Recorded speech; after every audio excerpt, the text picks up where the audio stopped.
Hello guys, gusto ba ninyo mahibalan kung giunsa nako ni? Sige tudloan ta mo. First guys is dapat magbuhat mo og isa lang ka clip. Isa lang ka videohan ana. So akong gibuhat is naghimo sa kog empty background, tinihawa ko para natay empty background. Tapos balik ko and then ambak na pud ko usab. So mo to siya nga nigawas ko dito. So nga to lang guys, so ato na taog CapCut. Click new project. And then i-click nimo tong video nga imong gibuhat which is kani, and then click add. So kani siya guys. So bago nimo malimtan guys, sa ubos pangitaas sa ang aspect ratio. I-click nimo and then piliya ang 9:16. And then click check. So guys, mo ni siya guys, i-review na to ang video guys ha. So kana mo na siya tong empty background. Kailangan natay empty background. Tapos pangitao na to tong time nga ni gawas ta. So kana siya. So kana. So maghimo ta og small lang nga empty background.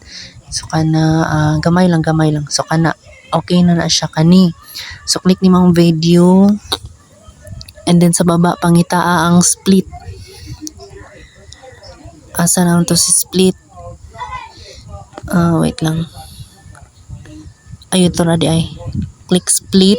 And then kanang nasa unahan nga video guys, kana siya, i-delete na kay taas ra kay na siya. So kana.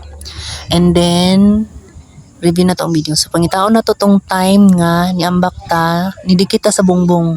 So kana diba? So click nimo and then click split.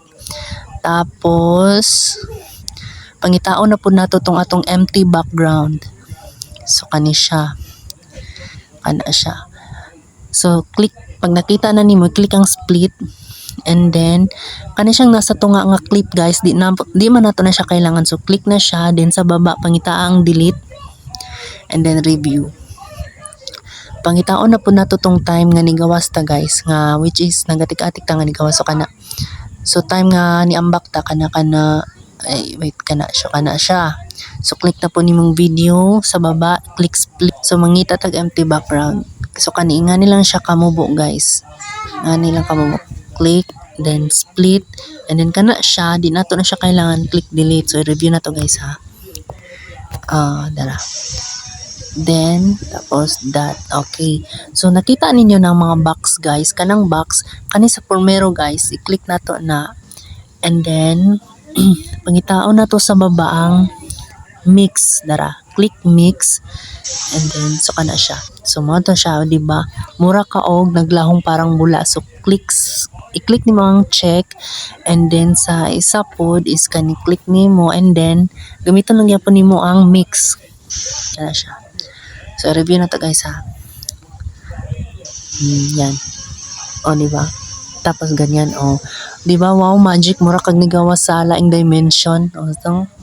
So ingato lang siya kadali guys. So pag okay na kani siya, ako man guni siyang gi-delete kay sobra man guni siya ba. So ako nang gi-click and then split, delete, and then para wala tay watermarks, i-click ng ending and then delete. So pag okay na guys, pwede na nimo siya i-upload. Tapos sulaton lang nimo nga ma-export nga ma 100%. So pag okay na guys, i-click na nimo ang done sa ibabaw. So na kay pang reels. So kung nga to lang siya kadali guys, kung natun-an nimo is palihog na lang ko like and share. Thank you.